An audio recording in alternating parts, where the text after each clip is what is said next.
80,000 కోట్ల తెలంగాణ ప్రజల ఆస్తి. ఎవడబ్బా సొమ్ము ఇచ్చింది? ఎవరు? హరీష్ రావు గారు, కేటీఆర్ గారు కాదా ఫీనిక్స్ అనే సంస్థను పెంచి పోషించింది, కాపాడింది?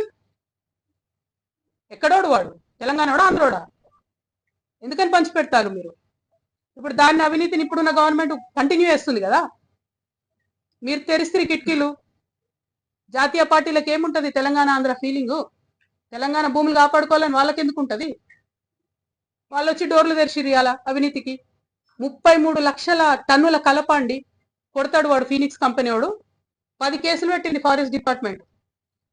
సింపుల్ గా ఫైన్ కట్టి పక్కకి వెళ్ళిపోయాడు. కొట్టచ్చా?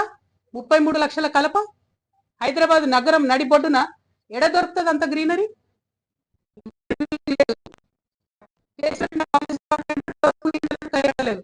మేము మొదలుపెట్టాం. నేను చెప్తున్నా, భూ పోరాటం, భూదంద, భూ కబ్జా నేను ముందే చెప్పిన.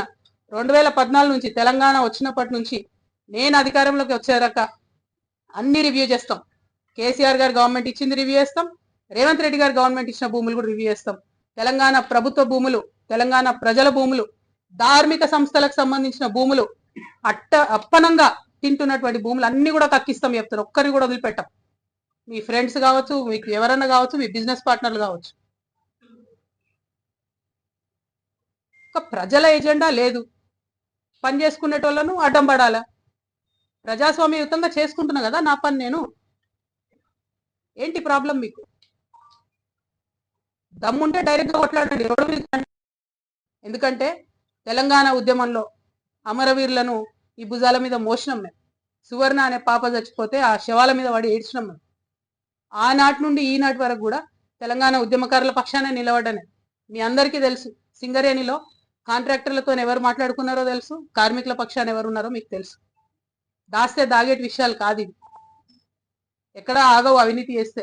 ఇవాళ రేపు ఉన్న సమాజంలో బోల్డన్ ఉంటాయి, ఒక్క నిమిషంలో బయటపడతాయి. నాకు ఇంత గుండె ధైర్యం ఎందుకు, నేను ఇక్కచ్చిగా ఎందుకు మాట్లాడుతున్నాను? ఆ పార్టీలో ఉన్నప్పుడు కూడా నేను ఫైట్ చేసి,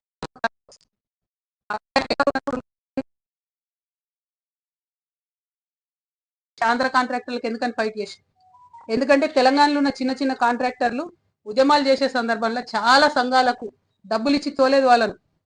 తెలంగాణలో ఉన్న చిన్న చిన్న బడ్జెట్ స్కూల్స్ బస్సులు ఇచ్చి తోలేదు వాళ్ళను ఉద్యమాలకు. నా నిజామాబాద్ జిల్లాలో నేను ఎంపీగా ఉన్న 10 ఏళ్లలో నారాయణను, చైతన్యను అడుగుపెట్టనియలే నిజామాబాద్ జిల్లాలో. నేను అంత కట్టరుగా ఉన్నాను నేను. ఇలా అదే నారాయణకు, చైతన్యకు పాలు అమ్ముకుంటాడు హరీష్ రావు. మళ్ళా డిమాండ్ చేస్తున్న ముఖ్యమంత్రి గారు, నేను పెద్ద పెద్ద స్కూల్స్ 500 జనాభా దాటితే విజయ డైరీ పాలే కొనాల.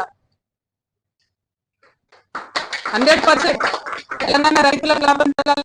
రైతులకు, ప్రైవేట్ వాడికి లాభం జరిగేది ఏంటి? ఫీజులు తగ్గిస్తున్నాడా? ఫీజుల నియంత్రణ కోసం చట్టాలు తేవాలంటే వీరు లేచురా.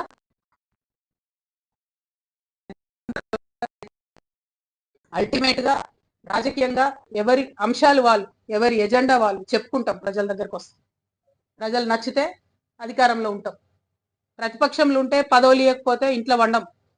తెలంగాణ రక్షణ సేన అది కాదు. అధికారంలో ఉన్నా లేకున్నా నేను బలంగా ప్రజాస్వామ్యం నమ్ముతా. పార్టీ ఉండడమే పవర్.